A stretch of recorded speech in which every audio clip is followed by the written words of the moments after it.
Welcome to Black Nouveau. This is our edition for September. I'm Joanne Williams. Summer is ending and school has started.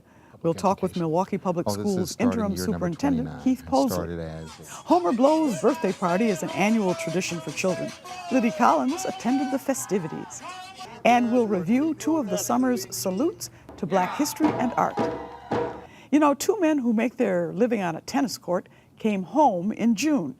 International tennis star James Blake calls Milwaukee his second home because his wife is from here.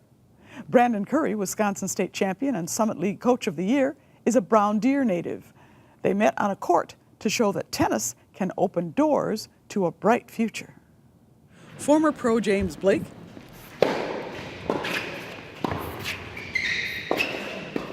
and current college coach Brandon Currie hit the ball so hard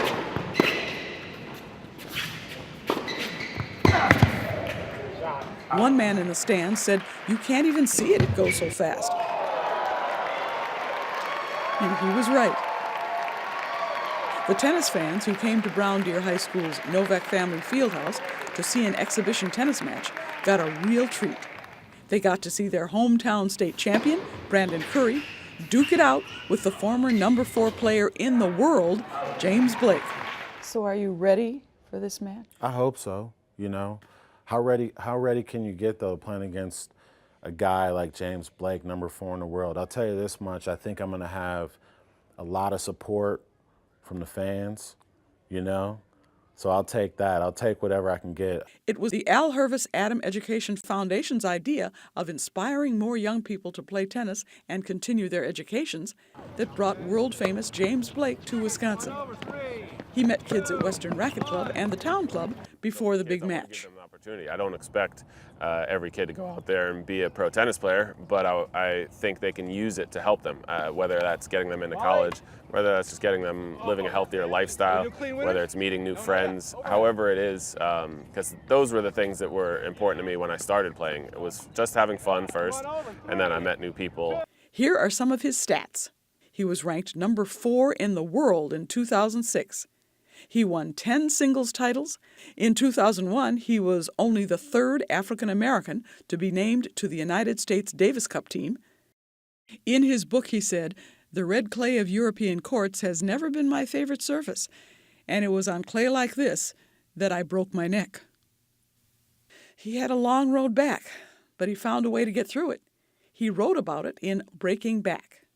It was talking about my dad, going through fond memories, tough memories, and everything that was going on in my life at that time. It was really an eye-opening experience, and I can't tell you how many tears I shed going through the stories and talking about them and putting, I would say the pen down to paper, but really the strokes at the computer. But how many times I was doing it through tears, and how many times it brought a smile to my face. And so it was a great exercise for me to open up a lot more. And I'd never thought of myself as someone that was very open, and then writing the book, it just forced it on me. So it was a good thing. He recovered and reached his highest professional ranking 2 years later. He retired from the Pro Tour in 2013, but like Brandon Currie, created new opportunities for himself in tennis. He's chairman of the United States Tennis Association Foundation and the new director of the Miami Open Tournament. Yeah, the Miami Tournament director, which has been a lot of fun. This is my first year running the event, and really had a good time, and hopefully can continue using what I learned on tour to help make that tournament even better. He's also written a second book. This one had a different purpose. It's called Ways of Grace, Stories of Activism, Adversity, and How Sports Can Bring Us Together. It starts with this incident on a street in New York in 2015. A plainclothes police officer mistook Blake for somebody else, slammed him to the ground, and put him in handcuffs. Unfortunate incident, and what I learned is how commonplace that is, and how scary that is, and how vulnerable you can feel. I mean, I felt like with the things I'd done in my life, especially at the U.S. Open, I felt like I was hopefully in a safe place. And you realize how quickly that can be taken away when you're put in handcuffs and you have no control over the situation. And I hadn't had that kind of vulnerability in my life, and it was scary. Blake threatened to sue the city of New York and began speaking out.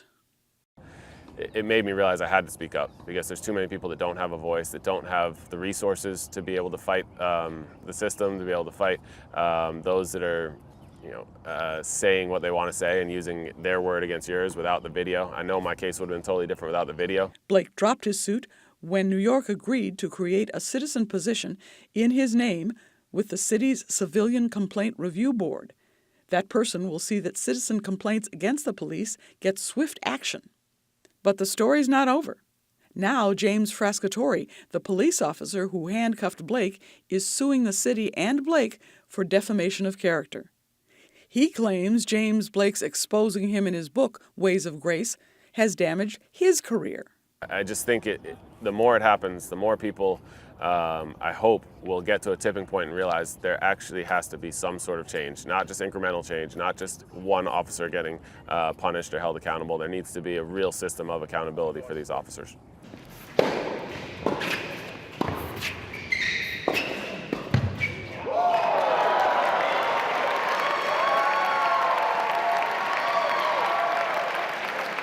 Brandon Currie went from competitor to coach, guiding other young men and women into tennis.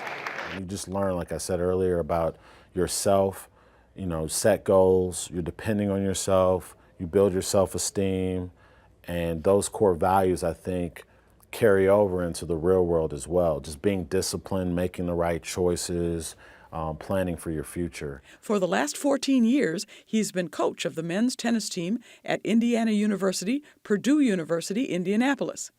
His IUPUI Jaguars played in 3 straight Summit League championship matches, and Currie was named League Coach of the Year for 2 seasons. While at IUPUI, he got his doctorate in education and counseling, skills he uses on the court. Dr. Currie just added another title after the Brown Deer match. He's now the academic tennis ambassador for the Al Hervis Adam Foundation in Milwaukee. He will be spending a lot more time back here in his hometown. Like Blake, Brandon Currie has become a tennis businessman too. About 2.5 years ago, I bought a tennis facility in Indianapolis where, and that was kind of a lifelong goal or dream of mine, to actually own my own facility. So, it was a 2-year process of acquiring the facility, and now, things are running really smooth. He has written an instructional book for young tennis players that he hopes inspires them to make good decisions on and off the court. A lot of things will happen, a lot of different issues, situations where you have to deal with adversity. And the key to overcoming that is to, measure that situation, learn from it, and move on. Continue to set goals and strive for them and keep working, pushing forward.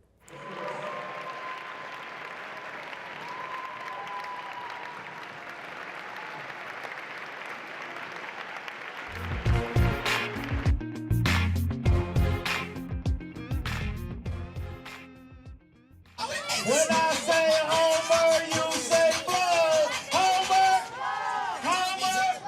When I say happy, you say birthday. Happy, happy. This is the 24th annual birthday party for kids put on by Homer Blow. And yes, Homer Blow is his real name, given to him by his mother. And he's the music and program director at WNOV Radio. This year's party was held on Milwaukee's Near West Side at the Fitzsimmons Boys and Girls Club and actually fell on Homer's birthday. So this year's party is for Homer and the kids. And just like any party, there's food, play, and toys. Lots and lots of toys. And also booths that give out information and services. Homer Blow started this party after hearing numerous requests from kids wanting to experience a Homer DJ party like their parents. Whenever I would be out in the community, because I've always been out in the community and children were around, they'd come up to me and some would try to, imitate my name, or their mother would say, he know how to say your name. So go ahead, say. He be around the house saying it all the time. So the kids would say, Homer Blow. And then they would ask me, can we come to your party? And I'm like, nah, you got to be grown in order to come to the party. Like, oh, when you gonna do a party that we can come to? You gonna do a party for us? So he said, why not? The first party had over 500 kids, and it continues to grow. It's been an everlasting memory for so many kids. And because I've been doing it so long, there are people who I see out and about in clubs that say, I remember coming to your party. They can tell me what they want. I want a bike. I got this. I got that. You gave me this. And then now. And that's one of the highlights of the party, getting a gift. Every kid gets one.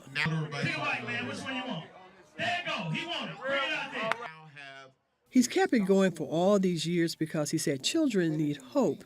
The community needs hope. It's one thing to tell people that, hey, we got you. Hey, we support you. Hey, we know that you're going through some tough times. And then it's another thing to put all that into action. So when people see it and are able to receive it and actually feel it, then they know that it's achievable, and they know that it's real, and they know that you really care because you didn't have to do any of these things. When your husband said, let's do this birthday party, what did you say? Initially, oh, that'd be great. Now, I'm nervous. Even 24 years later, I'm nervous. Why? I no longer have a house, like 2 weeks before. My grandkids can't come over because they want to play with everything there. And as you see, it becomes more and more massive every year. This is his passion. His wife said it takes a lot of patience, sponsors, and parents, and his kids to make this event happen. It continues to grow, and it's never a problem. It is such a blessing that I love seeing it. Like I said, it's a little bit stressful, but who wouldn't want to see kids having fun or enjoying themselves or being kids, especially in this day and age?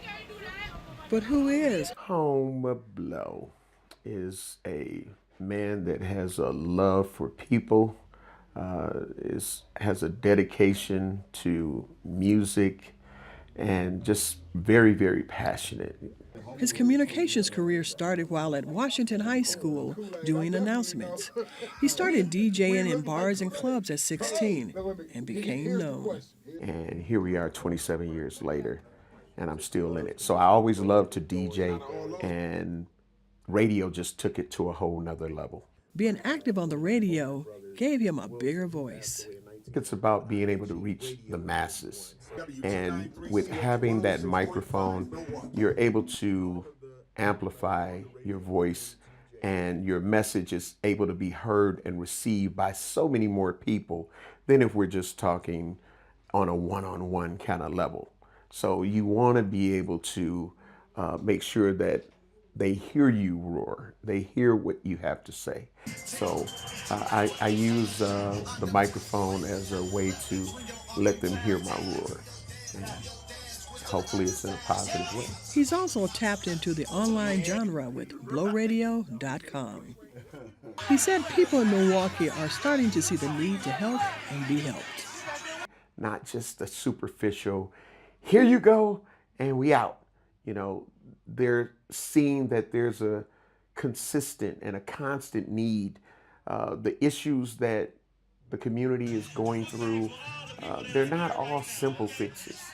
And it's got to take some real passion and dedication and dealing with some people that you want to help that don't want to help themselves, but yet not give up hope for those people and still to try to inspire. So this annual birthday party has become a ray of sunshine in a sometimes bleak situation where kids get to be kids. Happy birthday!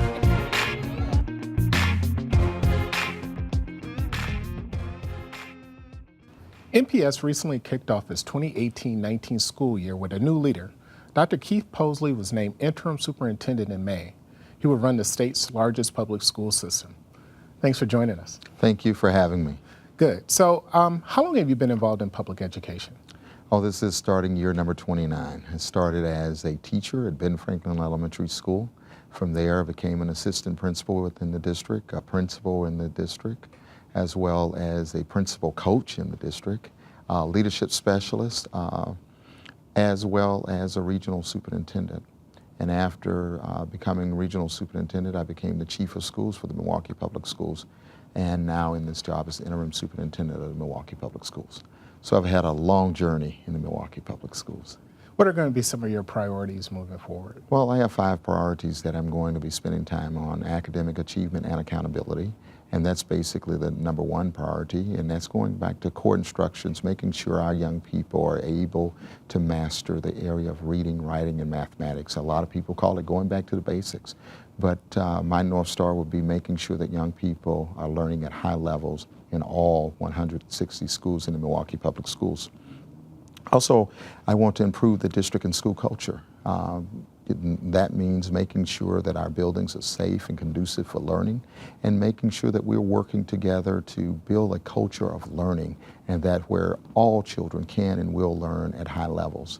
The third thing I have to do is look at developing our staff and making sure that all of our teachers and school leaders get the professional development and the training that's needed in order to do a job on a daily basis. Want to make sure that we equip them with all the skills that is needed, necessary to make each day go forward. The 4th priority is looking at fiscal responsibility and transparency, making sure it's very clear where all of our dollars are spent. I'm spending 89 cents out of every dollar is back into schools. I returned $11.6 million to schools, to classrooms. That's basically where things are going to happen, and we're going to make sure this is where the rubber meets the road, where high performance start right in the classroom. And the last priority is looking at making sure that we are communication and collaboration with all key stakeholders. I need to let everyone know exactly what we're doing in the Milwaukee Public Schools and be able to tell that successful story that's happening on a daily basis.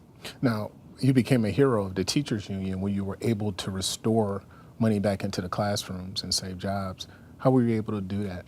Well, the thing about it is that I'm indebted to young people, to children. All of my time, energy, money, and talent will be spent around young people.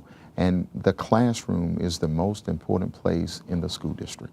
And we have to make sure that we have teachers in the front of young people, because that is really where this is where we transform lives, in classrooms.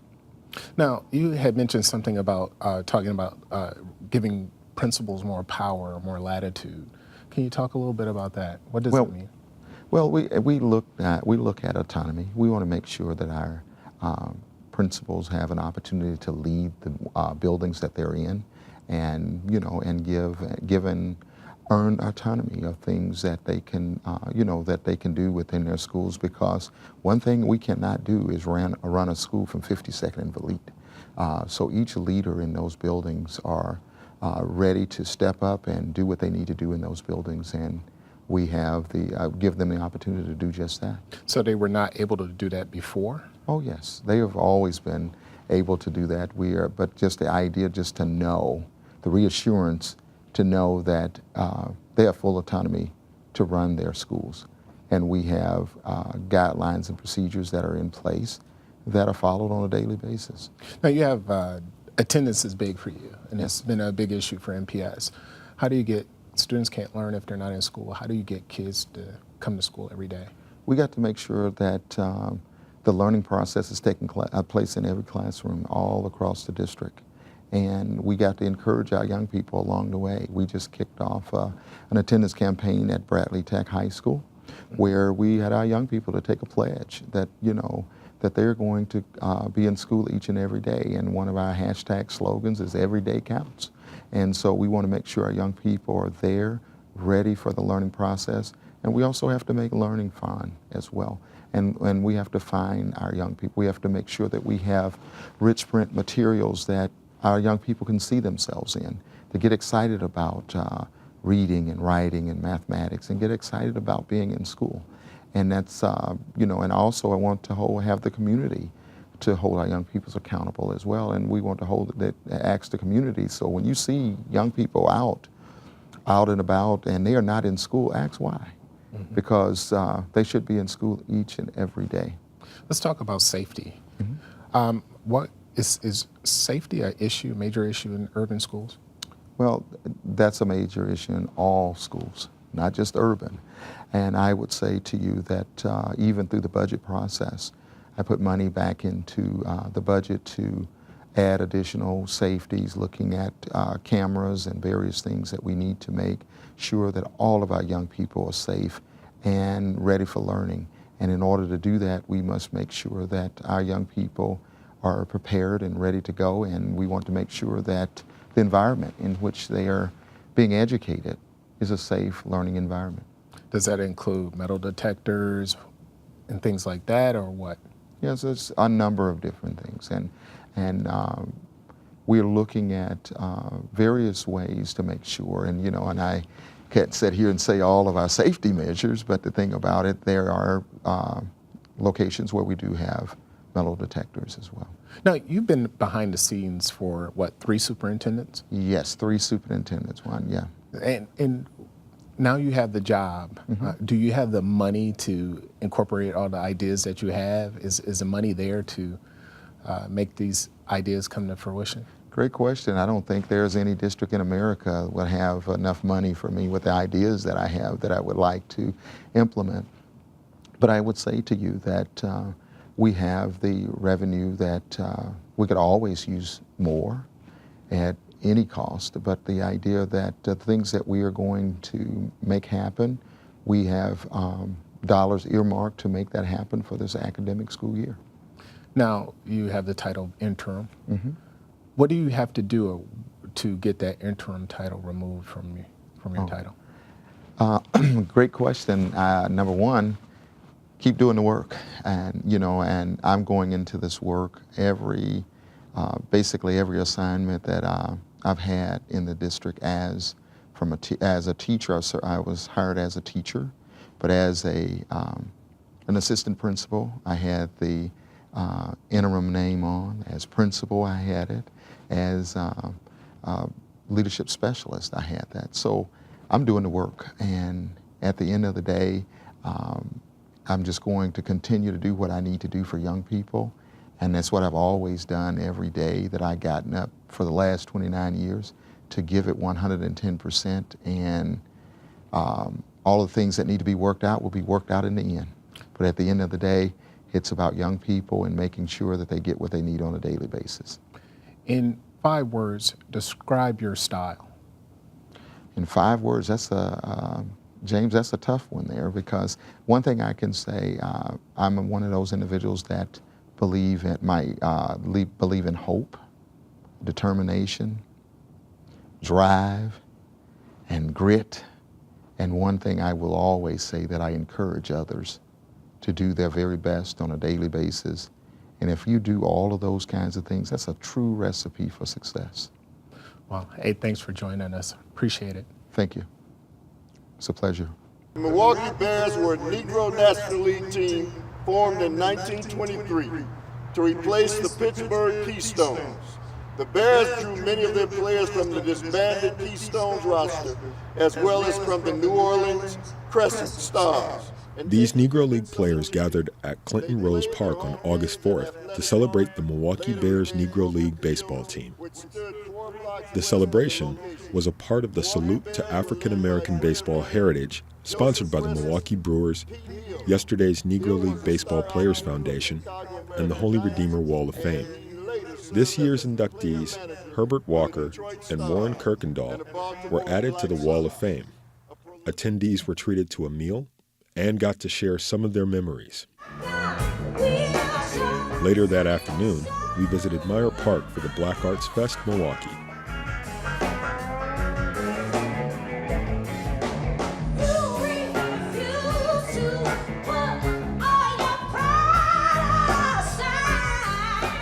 The one-day event featured music from local and international recording artists, woodwork, sculptures, and art of all types, even face painting.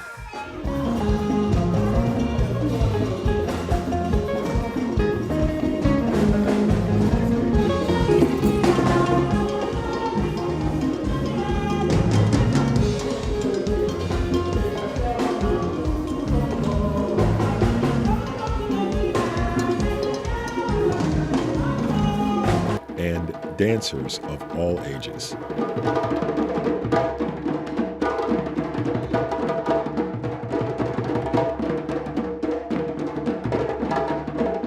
Next month on Black Nouveau, we'll preview the Black Lens strand of the Milwaukee Film Festival. That's Thursday, October 4th at 9 p.m. right here on Channel 10. You can also check us out on our website, milwaukeepbs.org, and like us on Facebook. We'd also like to hear from you. Give us a call. The number is 414-797-3760. Tell us what you liked, tell us what you didn't, and share your ideas on what you would like to see. The number is 414-797-3760. And we leave you tonight with a remembrance of Aretha Franklin. Thanks for watching.